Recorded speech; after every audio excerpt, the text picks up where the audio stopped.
अब आवाज़ आ रही है?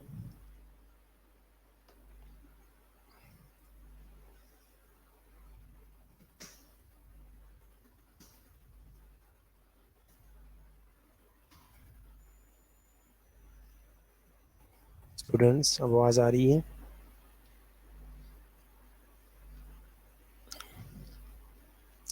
ओके।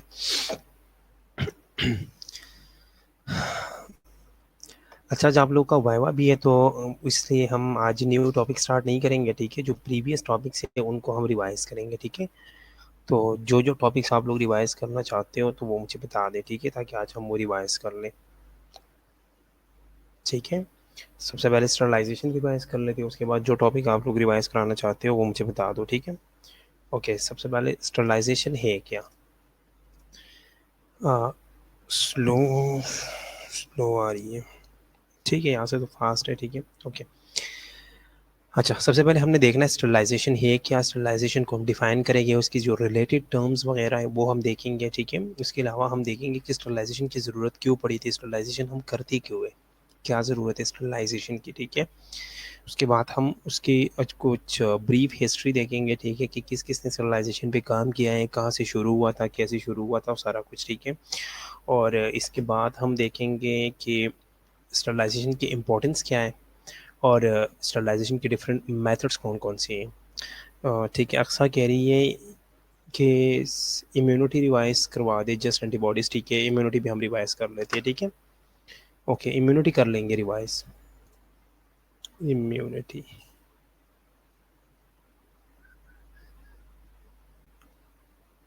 ठीक है, इम्यूनिटी रिवाइज़ कर लेंगे। और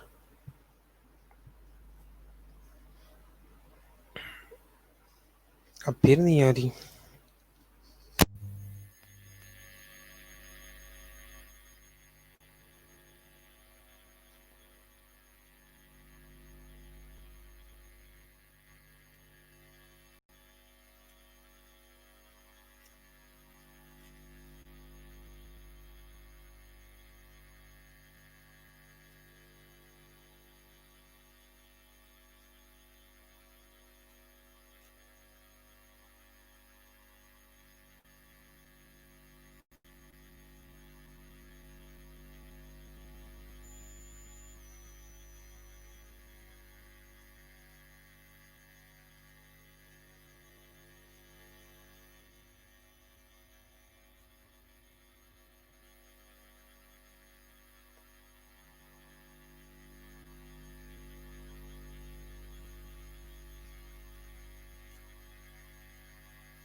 उसमें से सिर्फ़ और सिर्फ़ एंटीबॉडीज़ कर लें।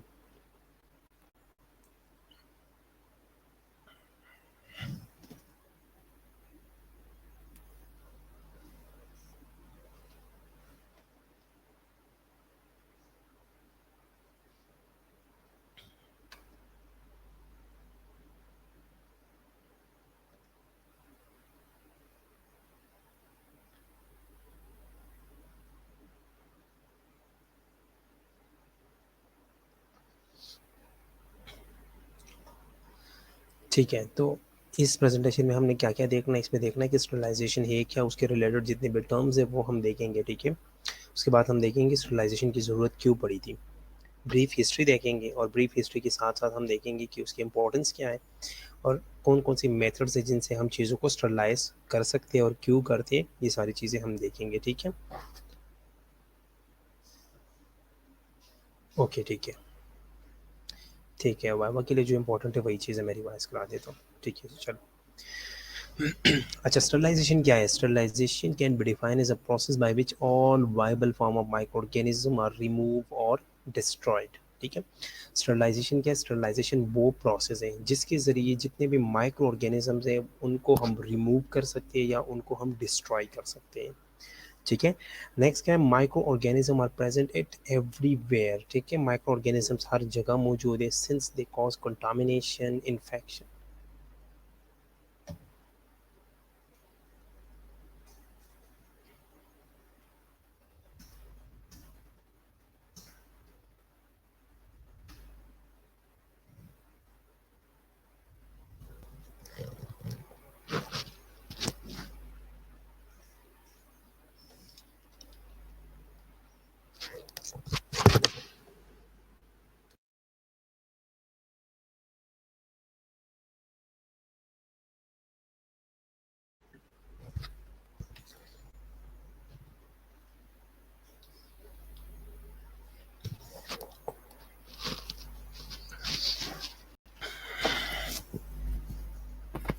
चले, अब आ रही है आप लोगों को आवाज? अब तो ठीक है ना?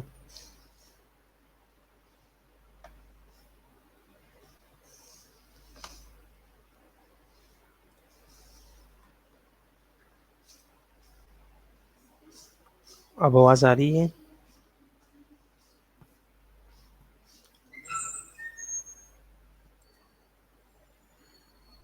ओके, ठीक है। तो स्टरलाइजेशन क्या है? स्टरलाइजेशन वो प्रोसेस है जिसके ज़रिए हम जितने भी माइक्रो ऑर्गेनिजम्स हैं उनको रिमूव या डिस्ट्रॉय कर सकते हैं, ठीक है। माइक्रो ऑर्गेनिजम्स हर जगह मौजूद है, ये कंटामिनेशन कॉज करते हैं, ये इन्फेक्शन कॉज कर सकते हैं, ठीक है, ये चीज़ों का डिके करते हैं, चीज़ों को बिल्कुल ख़त्म कर देते हैं, ठीक है। तो इसलिए नेसेसरी है, ज़रूरी है कि हम इन चीज़ों को रिमूव करें या हम इन चीज़ों को डिस्ट्रॉय करें मटेरियल से, एरिया से, ताकि वो चीज़ें, वो मटेरियल जो है वो बच जाए, ठीक है। ओके, डिसइंफेक्शन क्या है? Disinfection the destruction of all pathogen और microorganism capable of producing infection but not necessarily spores. Disinfection, ये आप एक जगह को साफ कर लेते हो, ठीक है, जितने भी माइक्रो ऑर्गेनिज्म है वो आप किल कर देते हो, लेकिन उसमें जो है वो स्पोर्स जो है वो किल नहीं होते, ठीक है। स्पोर्स उसमें किल नहीं होते। All micro organism may not be killed but the number is reduced to a level that is no longer harmful to health। इसमें सारी माइक्रो ऑर्गेनिज्म जो है वो किल नहीं होते, लेकिन इसमें ये है कि माइक्रो ऑर्गेनिज्म जो है वो, उनका नंबर जो है वो रिड्यूस हो जाते हैं, उस लेवल तक हम उसे लेके जाते हैं जिस पे वो हेल्थ के लिए हार्मफुल नहीं होते, ठीक है। ओके, एंटीसेप्टिक्स क्या है? Antiseptics chemical disinfectant which can safely be applied to living tissues and are used to prevent infection by inhibiting the growth of microorganism। Antiseptics वो सॉल्यूशंस है जिनको हम सेफली लिविंग और टिश्यूज़ के ऊपर यूज़ कर सकते हैं, अप्लाई कर सकते हैं, और जो हमें इन्फेक्शन वगैरह से बचाता है, क्योंकि उसकी वजह से माइक्रो ऑर्गेनिजम्स की ग्रोथ जो है वो इनहिबिट हो जाती है, ठीक है। ओके, एसेप्सिस क्या है? एसेप्सिस वो टेक्निक है जिसके ज़रिए हम माइक्रो ऑर्गेनिज्म को इन्फेक्टेड से अनइन्फेक्टेड कर लेते हैं, ठीक है।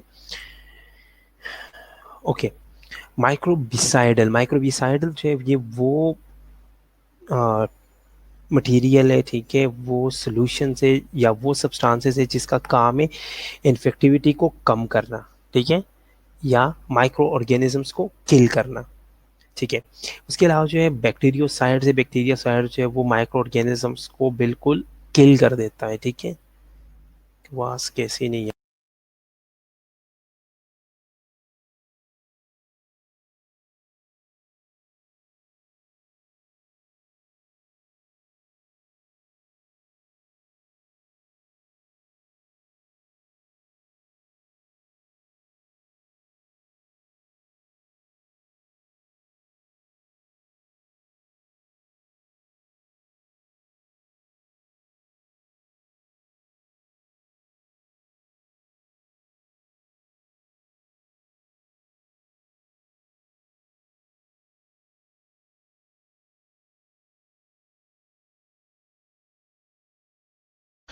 ओके, यहाँ से तो मैंने सारा कुछ चेक कर लिया बच्चों, यहाँ से तो कोई इशू नहीं है।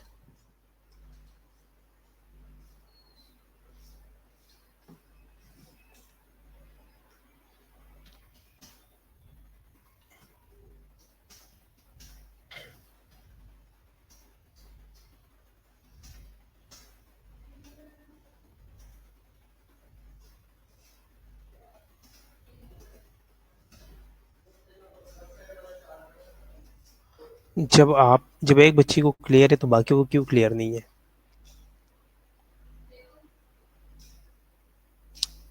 ठीक है,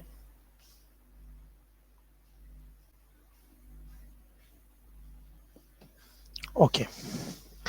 अच्छा, अब बैक्टीरियोसाइड्स क्या है? बैक्टीरियोसाइड्स वो सब्सटेंसेस है जिसके ज़रिए हम क्या करते हैं, जिसके ज़रिए हम माइक्रो ऑर्गेनिजम्स को किल कर लेती है। ठीक है, बैक्टीरियोस्टैटिक है जो माइक्रोबियल ग्रोथ को स्टॉप कर लेते हैं, प्रिवेंट कर लेते हैं। ठीक है, नेक्स्ट क्या है? नेक्स्ट है इसमें सैनिटाइज। सैनिटाइज क्या है? The removal of pathogen from inanimate object, mechanical और chemical cleaning need to sterilize the of disinfectant.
कुछ बच्चों को आवाज़ नहीं आ रही, ठीक है, वो अपना नेटवर्क वगैरह चेक कर ले। ठीक है, चलो।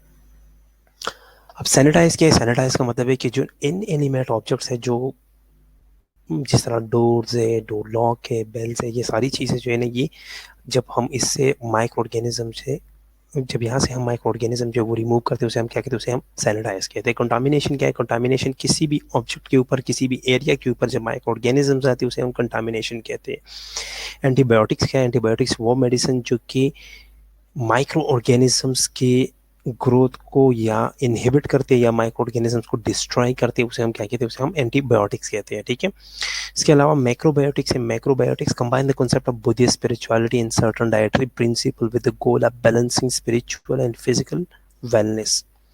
ठीक है, मैक्रोबायोटिक्स क्या है? मैक्रोबायोटिक्स एक पुराना कॉन्सेप्ट है। ठीक है, बुद्धिस्ट स्पिरिचुअलिटी, जो बुद्धिस्ट एक मज़हब है, ठीक है, वहाँ से ये चीज़ ली गई है। बुद्धिस्ट और कुछ डाइटरी प्रिंसिपल्स को मिला के एक नया डाइटरी प्रिंसिपल बनाया गया है। ठीक है, जिसके ज़रिए ये लोग, इनका कॉन्सेप्ट क्या है? इनका कॉन्सेप्ट ये है कि इस डाइट की वजह से हमारा स्पिरिचुअल और हमारा हमारा फिजिकल वेलनेस है, दोनों बैलेंस में रहते हैं। ठीक है, मैक्रोबायोटिक डाइट का मेन मकसद ये था कि टॉक्सिन से हमें बचाना है। ठीक है, जो वो टॉक्सिन जो कि डेयरी प्रोडक्ट्स से आते हैं, वो टॉक्सिन जो मीट की वजह से आते हैं, वो टॉक्सिन जो ऑयली प्रोडक्ट्स की वजह से आता है। ठीक है, इसमें इशू ये था, इसमें जो स्पेशल बात थी वो ये है कि इसकी इस डाइट को लेने से जो है हमारे अंदर स्पिरिचुअल और फिजिकल बैलेंस रहता है। ठीक है,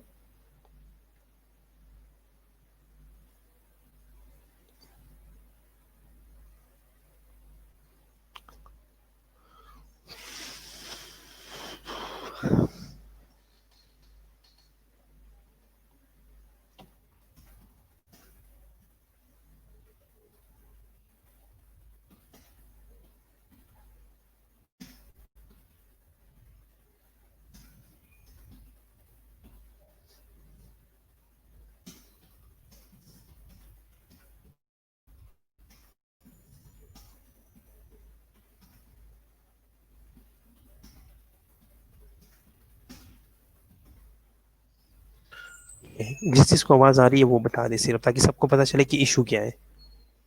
ठीक है, मैक्रोबायोटिक्स में दोबारा बताता हूँ। मैक्रोबायोटिक्स क्या है? मैक्रोबायोटिक्स जो है ये पुराना एक बुद्धिस्ट स्पिरिचुअलिटी का कॉन्सेप्ट है। ठीक है, पुराने बुद्धिस्ट स्पिरिचुअलिटी के कॉन्सेप्ट को और डाइटरी प्रिंसिपल्स को मिला के एक नया बैलेंस डाइट बनाया गया था। इस बैलेंस डाइट का मकसद ये था कि ये इस डाइट को लेने से डाइट के अंदर जो टॉक्सिन्स है वो प्रिवेंट होते हैं। ठीक है, और इसकी वजह से हमारा स्पिरिचुअल और फिजिकल वेलनेस जो है वो बैलेंस रहता है। ठीक है, ओके, नेक्स्ट। स्टरलाइजेशन की ज़रूरत पड़ी क्यों थी? माइक्रो ऑर्गेनिज्म जो है वो हर जगह मौजूद होते हैं, ठीक है। माइक्रो ऑर्गेनिज्म जो है वो कैपेबल होते हैं कि ये इन्फेक्शन कॉज कर ले, ठीक है, और कॉन्स्टेंटली ये इन्फेक्शन कॉज करते हैं, और कॉन्स्टेंटली हमारा, क्योंकि हमारा लिंक होता है, कॉन्स्टेंटली हम जो है इन कॉन्टैक्ट में आते हैं एक्सटर्नल इन्वायरमेंट की, ठीक है। तो इस वजह से माइक्रो ऑर्गेनिज्म जो है वो रिस्पॉन्सिबल है कि कंटामिनेशन और इन्फेक्शन कॉज हो जाए, ठीक है। ओके, तो स्टरलाइजेशन का मेन जो एम है वो क्या है? स्टरलाइजेशन का मेन एम ये है कि माइक्रो ऑर्गेनिजम्स को रिमूव करना या उनको डिस्ट्रॉय करना, ठीक है।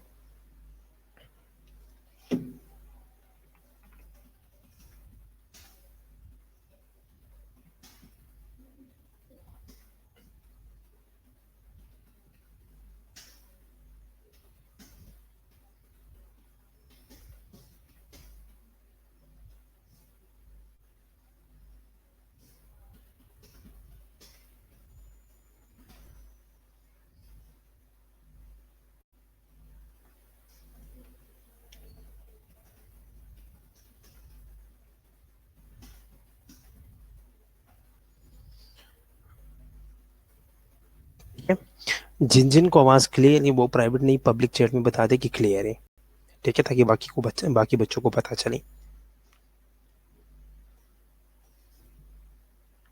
लास्ट स्लाइड रिपीट करता हूँ मैं। सैनिटाइज का मतलब क्या है? इन एनिमेट ऑब्जेक्ट्स को साफ करने के अमल को सैनिटाइज कहते हैं। कंटामिनेशन का मतलब ये है कि किसी जगह पे माइक्रो ऑर्गेनिजम्स रहते हैं। एंटीबायोटिक का मकसद ये है कि एंटीबायोटिक वो मेडिसिन है जो माइक्रो ऑर्गेनिज्म को किल करते हैं या उनकी ग्रोथ को इनहिबिट करते हैं, ठीक है। माइक्रोबायोटिक जो है, माइक्रोबायोटिक पुराना एक बुद्धिस्ट स्पिरिचुअलिटी का कॉन्सेप्ट और कुछ डाइटरी प्रिंसिपल को मिला के एक नया बैलेंस डाइट बनाया गया था, जिसका मेन मकसद ये था कि स्पिरिचुअल और फिजिकल वेलनेस दोनों को बैलेंस में रखना है, ठीक है।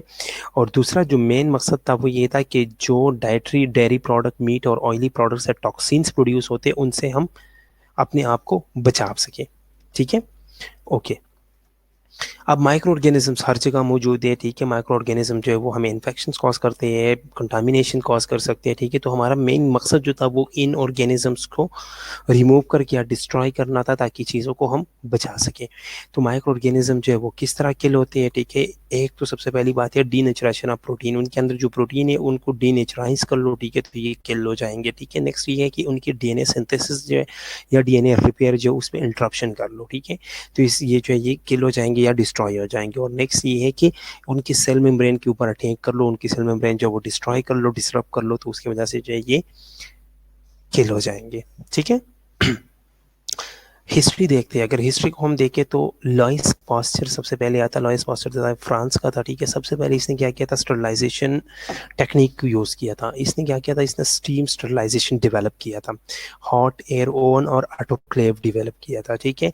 पास्चराइजेशन इसने जो सबसे पहले एक स्टरलाइजेशन मेथड जो है वो लोगों को दिया था वो था पास्चराइजेशन मेथड। इसने कहा था कि पास्चराइजेशन के ज़रिए हम मिल्क से जो है वो मिल्क को डिसकंटामिनेट कर लेते हैं, ठीक है। मिल्क को जो है वो हम साफ कर लेते हैं, उससे माइक्रो ऑर्गेनिज्म जो है वो किल कर सकते हैं। पास्चराइजेशन जो है ये वो मेथड था जिसके ज़रिए ये इसने कहा था कि मिल्क से हम जो बैक्टीरिया से उनसे निजात पा सकते हैं।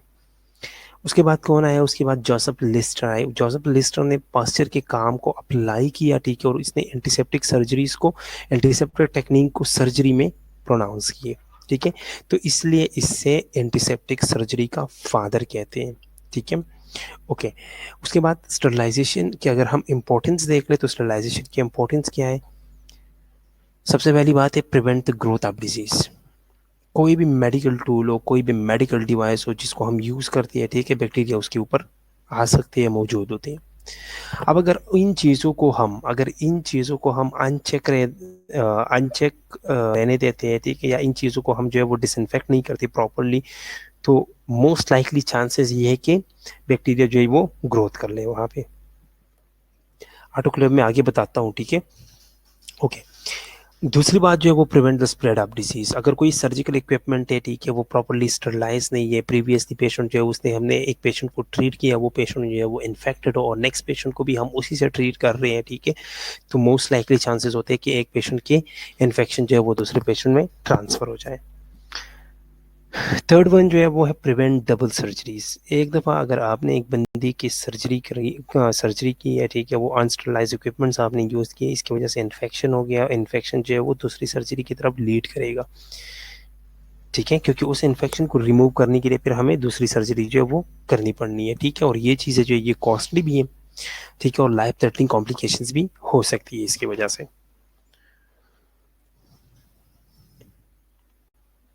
अब स्टरलाइजेशन के डिफरेंट मेथड्स हैं, कौन कौन से हैं? 3 मेथड्स हैं, फिजिकल मेथड है, केमिकल मेथड है एंड मैकेनिकल मेथड है, ठीक है।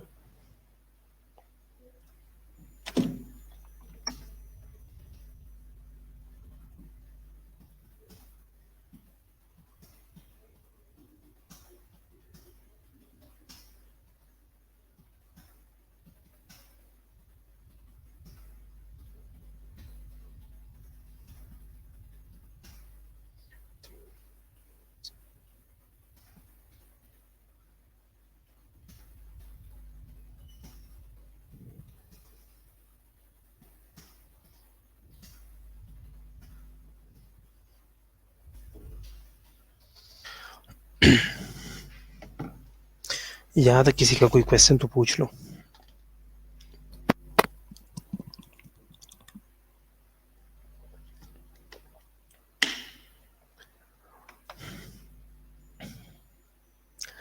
अच्छा, 3 मेथड्स हैं आप स्टरलाइजेशन के, ठीक है, फिजिकल मेथड्स हैं, chemical methods and mechanical method. Physical method में जो है वो 4 सब मेथड्स आते हैं, एक को सनलाइट है, दूसरा जो है वो ड्राइंग मेथड है, और तीसरा जो है वो हम हीट से करते हैं, और चौथा हम रेडिएशन से करते हैं। केमिकल मेथड में एक गैसियस स्टरलाइजेशन है और एक स्टरलाइजेशन बाय डिसइंफेक्टेंट है, ठीक है। नेक्स्ट जो है वो केमिकल मेथड है, केमिकल मेथड के जरिए जो है वो केमिकल मेथड में हम फिल्ट्रेशन के जरिए या फिल्टर पेपर के जरिए जो हम चीज़ों को डिसइंफेक्ट कर लेते हैं, ठीक है। सबसे पहले फिजिकल मेथड में सनलाइट जो वो रिस्पॉन्सिबल है, वो स्पॉन्टेनियसली स्टरलाइजेशन करते हैं नेचुरल तरीके से, ठीक है। कुछ जगहों पे लोग क्या करते हैं कि मोस्टली, अगर आप लोगों ने शायद देखा भी होगा, ठीक है, कुछ इन्फेक्शन ऐसे होते हैं, जिस तरह किसी को वो खारिश वगैरह हो जाए, हमने क्या कहते हैं कि अपनी कपड़ों को जो है वो गर्म पानी से वॉश कर लो, ठीक है, और उन्हें जो है वो धूप में सुखाओ, क्योंकि धूप के अंदर या सनलाइट के अंदर अल्ट्रावायलेट रेज होते हैं, उन अल्ट्रावायलेट रेज और हीट दोनों जो है वो आपस में कंबाइन होके इन ऑर्गेनिजम्स को किल कर लेते हैं, ठीक है।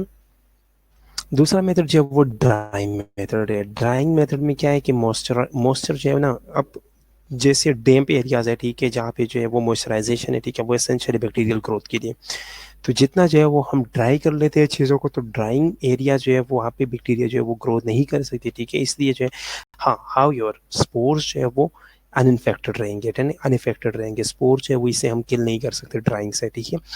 सो ये जो है वो सेटिस्फैक्ट्री मेथड नहीं है, लेकिन आप लोगों ने इसका, हम एक एग्जांपल लेते हैं जनरल लाइफ से। ये जो जितने भी ड्राई फ्रूट्स हैं, ठीक है, कुछ चीज़ें ये जो हरमानी वगैरह, हुबानी वगैरह जो है, ठीक है, इसको अगर हम ऐसे रख के तो ये ख़राब हो जाएंगे, लेकिन इनको अगर हम ड्राई करके रख लेते हैं तो ये सालों साल जो ये ख़राब नहीं होते, ठीक है। इसी तरह बाकी काफ़ी सारी चीज़ें हैं, ठीक है, जिनको हम ड्राई करके रखते हैं मुख्तलिफ फ्रूट्स को, तो वो ख़राब नहीं होते, ओके। उसके बाद जो हीट स्टरलाइजेशन, अब हीट स्टरलाइजेशन के अंदर 2 तरह का हीट जो है वो हम दे सकते हैं, एक हम ड्राई हीट से कर लेते हैं और एक हम कर लेते हैं मॉइस्ट हीट से। अब ड्राई हीट क्या है? ड्राई हीट स्टरलाइजेशन में हीट जो है वो यूज़ होता है डिफरेंट मटेरियल्स के ऊपर, ठीक है, हीटेड एयर या फायर जो इसमें यूज़ होता है, ठीक है। मॉइस्ट हीट के ज़रिए, मॉइस्ट हीट से अगर हम इसे कंपेयर करें तो इसका टेम्परेचर जो है वो हाई होता है, ठीक है, और टेम्परेचर इसमें हम मेंटेन करके रखते हैं कम से कम घंटे तक, ताकि माइक्रो ऑर्गेनिज्म जो है वो सही तरीके से किल हो जाए। ड्राई हीट स्टरलाइजेशन के फर्दर 4 टाइप्स हैं, हॉट एयर ओवन है, रेड हॉट स्टरलाइजेशन है, फ्लेमिंग है और इंसिनरेशन है, ठीक है। अब हॉट एयर ओवन में क्या करते हैं? हॉट एयर ओवन जो है ये एक इलेक्ट्रिकल डिवाइस है जो कि ड्राई हीट के लिए यूज़ होता है। ओरिजिनली ये पास्टर ने डेवलप किया था, ठीक है। इसको हम ऑपरेट करते हैं 50 से लेकर 300 डिग्री सेंटीग्रेड की दरमियान में, ठीक है। इसके अंदर एक थर्मोस्टेट लगा होता है, उस थर्मोस्टेट का काम ये होता है कि उसने टेम्परेचर को कंट्रोल करना है, और एक एक एयर सर्कुलेटिंग फैन लगा होता है। उस एयर सर्कुलेटिंग फैन ने क्या करना है, उसने यूनिफॉर्मली हर जगह पे हीट को डिस्ट्रीब्यूट करना है। ठीक है। नेक्स्ट जो है वो है red hot sterilisation. Red hot का मतलब है, जिस तरह नेम देखो, इस the name indicate red hot, हमने फ्लेम के ऊपर तब तक चीज़ों को रखना है जब तक उसका रंग जो है वो बिल्कुल लाल ना हो जाए, वो बिल्कुल हीट की वजह से बिल्कुल रेड ना हो जाए। ठीक है। तो जब वो हीट की वजह से रेड हो जाए तो उसकी ऊपर जितनी भी माइक्रो ऑर्गेनिजम्स है वो किल हो जाते हैं। ये मोस्टली हम फॉरसेप्स के साथ करते हैं, स्पेचुलास के साथ करते हैं, ठीक है, स्ट्रेट वायर्स वगैरह के साथ करते हैं। उसके बाद है फ्लेमिंग। फ्लेमिंग और रेड हॉट सेम ही है, लेकिन रेड हॉट में हम क्या करते हैं, फ्लेम के ऊपर रख के उसको बिल्कुल लाल कर देते हैं। इसमें हम जो है उस चीज़ को लाल नहीं करते। ठीक है। जिस तरह हम इसमें टेस्ट ट्यूब्स वगैरह को गर्म करते हैं, ठीक है, फ्लास्क को करते हैं, ग्लास नाइट्स को करते हैं, ठीक है, कवर स्लिप्स को करते हैं। उसके बाद इंसिनरेशन है। इंसिनरेशन जो है ये एक वेस्ट ट्रीटमेंट प्रोसेस है। इसमें हम क्या करते हैं, जितने भी हमारे ऑर्गेनिक सब्सटेंसेस है, जितने भी हमारे वेस्ट है, ठीक है, हॉस्पिटल वेस्ट वगैरह, उन चीज़ों को हम एक इंसिनरेशन प्लांट के अंदर डालते हैं और वहाँ पे हम इन चीज़ों को बर्न आउट कर लेते हैं, उनको एशेस में कन्वर्ट कर लेते हैं। और इसी तरीके से जितने भी मेडिकल या बायोहेज्ड वेस्ट है, ठीक है, इन सारी चीज़ों को हम स्टरलाइज कर लेते हैं। ठीक है। इस तरीके से और फिर उन चीज़ों को हम नॉन हेजडस सब्सटेंस के अंदर जो है वो डिस्कार्ड कर लेते हैं। ठीक है। यहाँ तक कोई क्वेश्चन?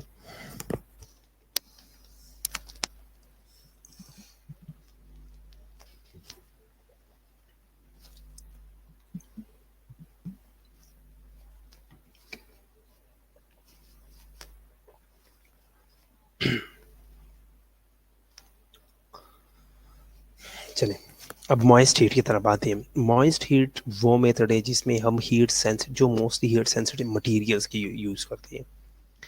ठीक है। लेकिन वो चीज़ें स्टीम परमिएबल होती है, स्टीम उससे जो है वो क्रॉस आउट होता है। कल्चर मीडिया वगैरह को हम इन चीज़ों से स्टरलाइज करती है। ठीक है। इसकी 3 टाइप्स हैं। बिलो 100 हम देते हैं, 100 डिग्री सेंटीग्रेड देते हैं, और अबव 100 देते हैं। अब बिलो 100 हम किस चीज़ में देते हैं? बिलो 100 की जो 2 तरीके, एक पास्चराइजेशन मेथड है, एक इंस्पिसेशन मेथड है। ठीक है। ओके।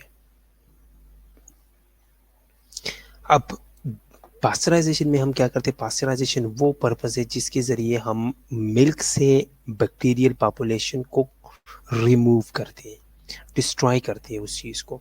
ठीक है। नेक्स्ट जो है वो इंस्पिसेशन है। इंस्पिसेशन के अंदर हम 80 टू 85 डिग्री सेंटीग्रेड हीट देते हैं हाफ एन आवर के लिए। ठीक है। और डेली हम 3 कंसेक्यूटिव डेज तक देते हैं।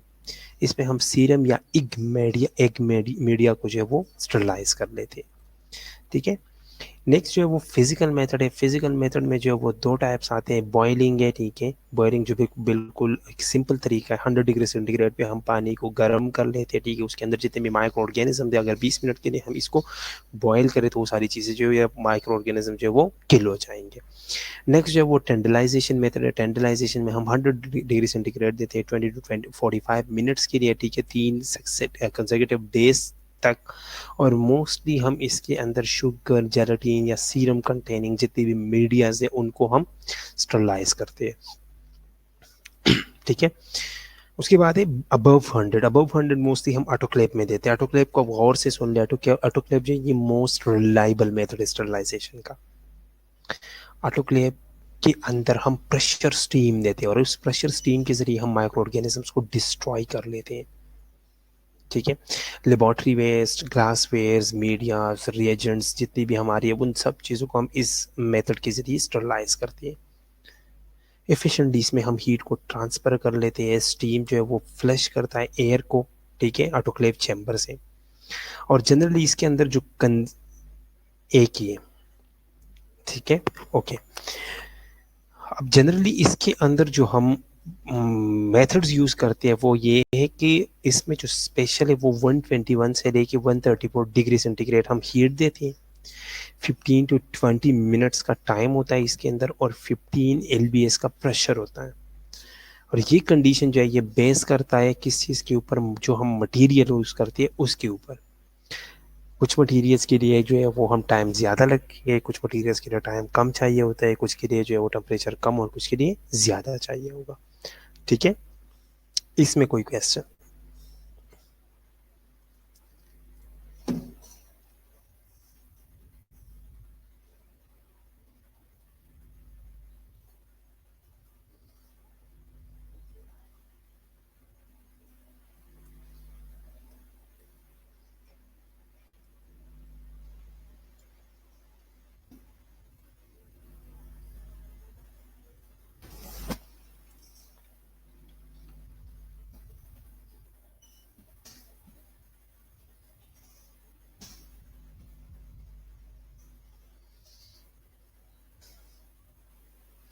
ऑटोक्लेव रिपीट करता हूँ मैं।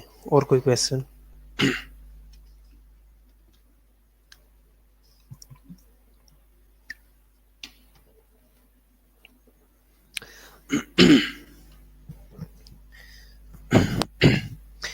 अच्छा, ऑटोक्लेव।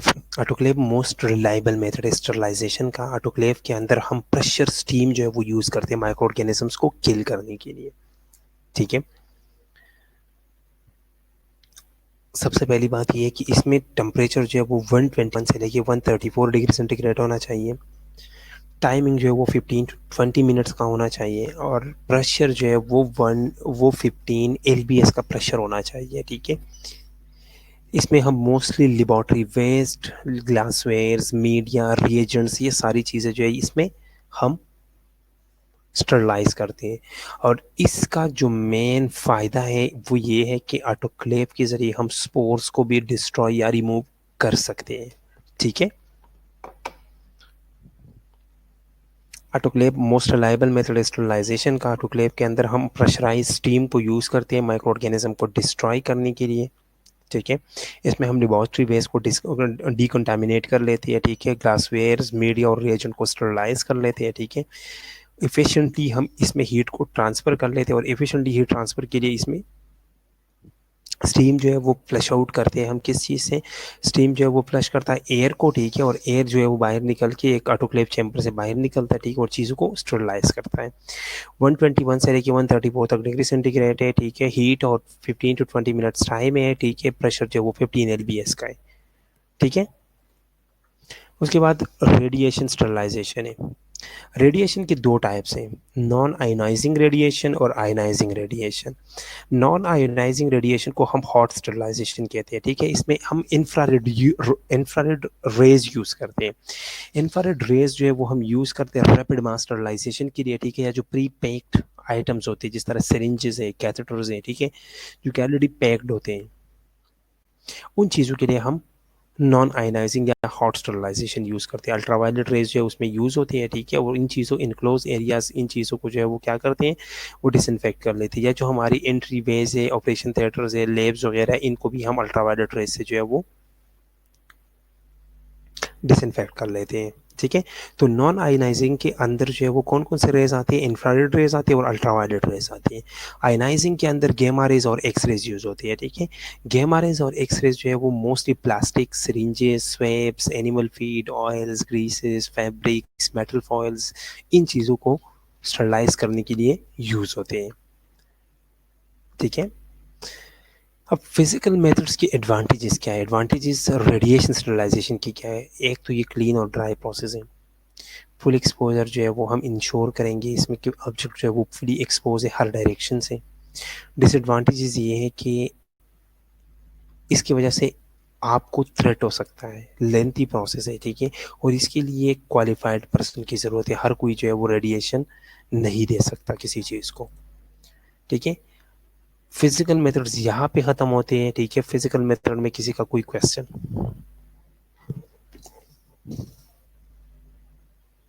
फिजिकल मेथड में किसी का कोई क्वेश्चन?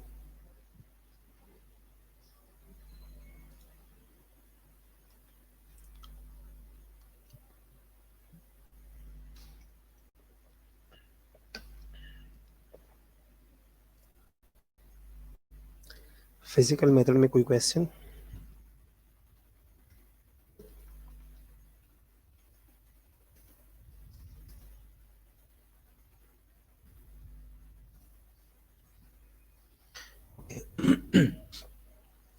फिर केमिकल मेथड की तरफ आते हैं। अब केमिकल मेथड में दो तरीके, गैसियस स्टरलाइजेशन है, लिक्विड स्टरलाइजेशन। गैसियस में एथिलीन ऑक्साइड यूज होता है, फॉर्मल्डिहाइड यूज होता है। लिक्विड में अल्कोहल और पिनोल यूज होता है। ठीक है, अब ethylene oxide mainly medical pharmaceutical products को स्टरलाइज करने के लिए यूज होता है। ठीक है, वो चीज़ें जो कन्वेंशनल हाई टेम्परेचर हीट या स्टीम स्टरलाइजेशन वगैरह को जो है वो सपोर्ट नहीं करता। ठीक है, उन चीज़ों को हम इथाइलिन से साफ करते हैं। अब इसमें होता क्या है, इसमें ऑटोमेटिक डिवाइस यूज़ होता है जिसमें इथाइलिन ऑक्साइड होता है, और इसका टेम्परेचर जो वो बिलो 100 सेट किया जाता है, और चीज़ों को स्टरलाइज करते हैं हम इसके ज़रिए, ठीक है। थायरीन ऑक्साइड जो है वो माइक्रो ऑर्गेनिजम्स को किल कैसे करता है, उनकी न्यूक्लियर, ये माइक्रो ऑर्गेनिज्म के ऊपर अटैक करता है और उनकी न्यूक्लिक एसिड के साथ जो है वो कंबाइन होकर उस ऑर्गेनिज्म को किल कर देता है।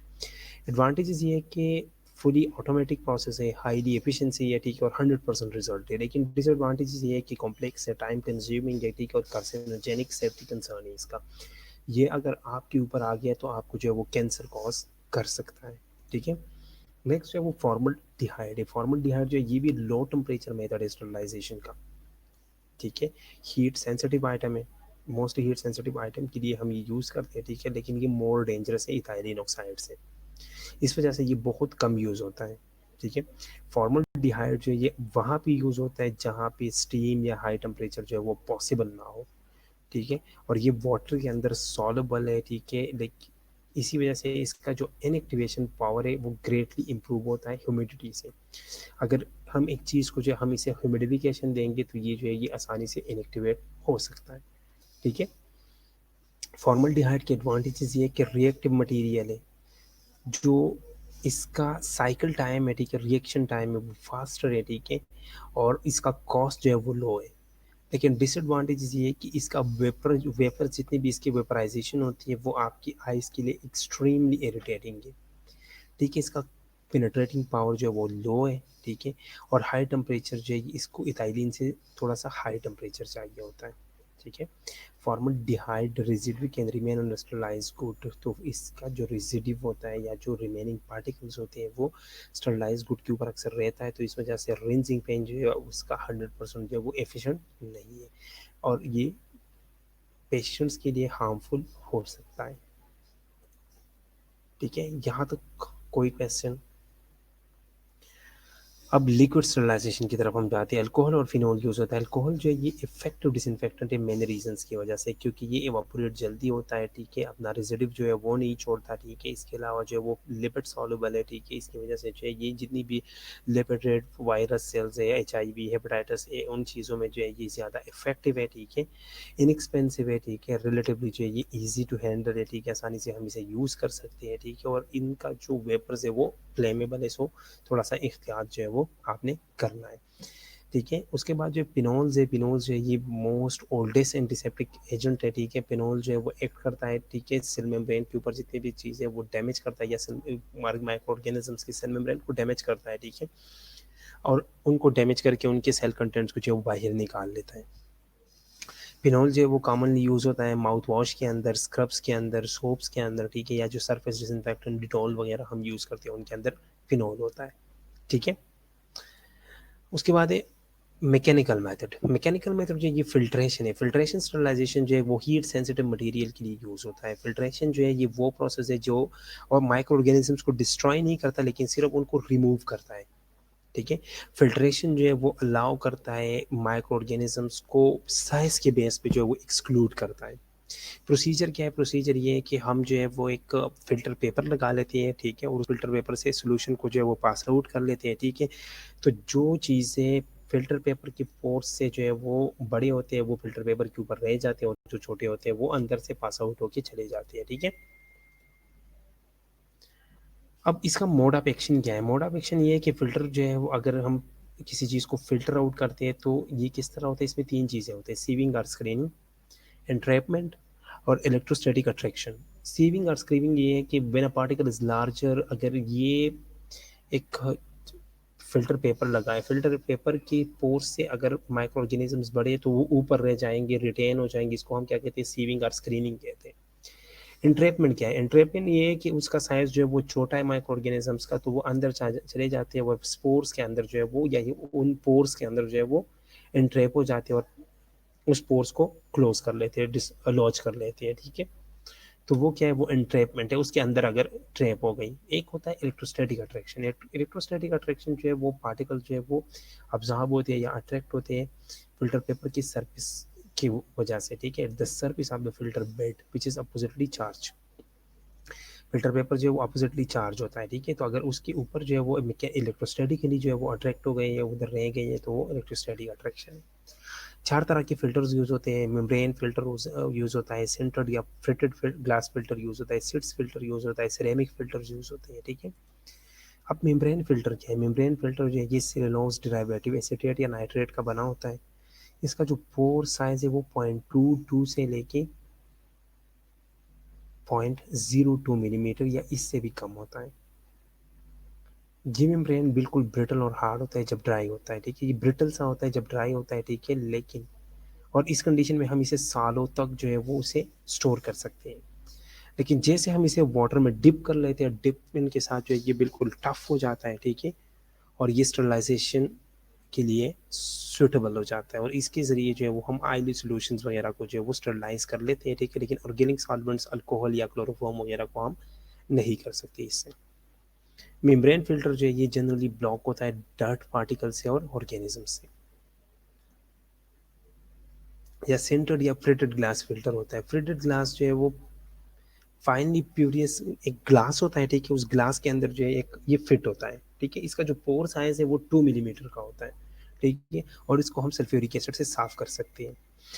तीसरा जो है वो सिट्स फ़िल्टर है। सिट्स फ़िल्टर के 2 पार्ट्स होते हैं, एक अपर पार्ट और एक लोअर पार्ट, ठीक है? अब लोअर पार्ट के अंदर क्या होता है, लोअर पार्ट के अंदर परफोरेटेड प्लेट्स होती हैं, ठीक है? और जो कि कंप्रेस्ड होते हैं एबिस्टोस पेड़ से। अपर पार्ट के अंदर एक वेल प्रेजेंट होता है, उस वेल की वजह से हम प्रेशर जो है वो अप्लाई कर सकते हैं। और इसका मेन एडवांटेजेस ये है कि इसमें कंटामिनेशन के कोई चांसेस नहीं है, ठीक है? और आसानी से हम इसे यूज़ कर सकते हैं। उसके बाद है सिरेमिक फ़िल्टर। सिरेमिक जो ये इनएक्सपेंसिव और इफेक्टिव टाइप वाटर फ़िल्टर है, ठीक है? जिसमें इसके पोर्स जो है वो ज़्यादा स्मॉल है, ठीक है? सिरेमिक मटेरियल का बना होता है और इसके ज़रिए हम डर्ट, डेब्रिस और बैक्टीरियाज़ वगैरह को फ़िल्टर आउट कर सकते हैं। टिपिकली जो है ये वायरस को नहीं करता क्योंकि वायरस का साइज़ जो है वो बहुत ज़्यादा छोटा होता है, ठीक है? और केमिकल कंटामिनेंट्स को ये रिमूव नहीं करता। मोस्ट कॉमन टाइप जो यूज़ होते हैं वो पॉट टाइप और कैंडल टाइप फ़िल्टर यूज़ होते हैं, ठीक है? यहाँ तक कोई क्वेश्चन?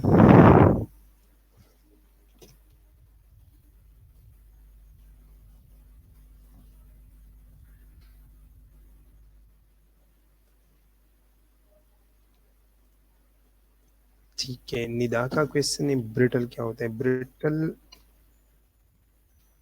मीन्स ब्रिटल जो है ये हार्ड होता है लेकिन आसानी से हम इसे ब्रेक कर सकते हैं, ठीक है?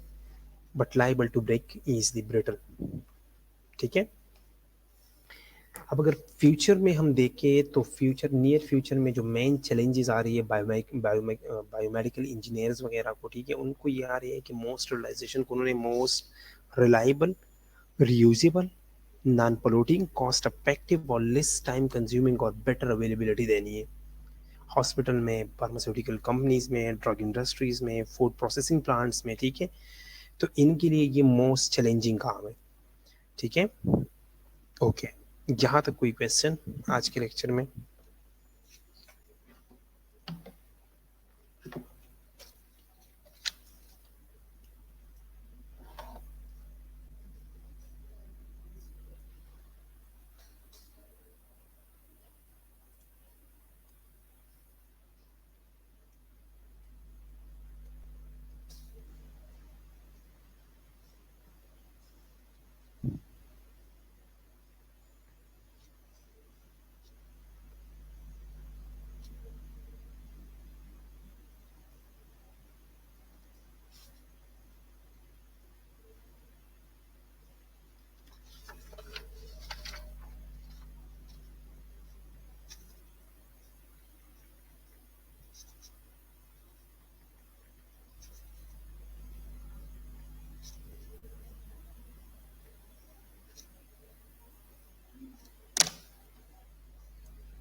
यहाँ तक कोई क्वेश्चन नहीं है, ठीक है? इसके बाद आप लोग थोड़ा सा 10-15 मिनट ब्रेक कर लो, ठीक है? 10-15 मिनट के बाद जो है वो हम नेक्स्ट लेक्चर स्टार्ट कर लेते हैं और मेन मेन चीज़ें जो मैं आप लोगों को पढ़ा दूंगा उसमें से, ठीक है?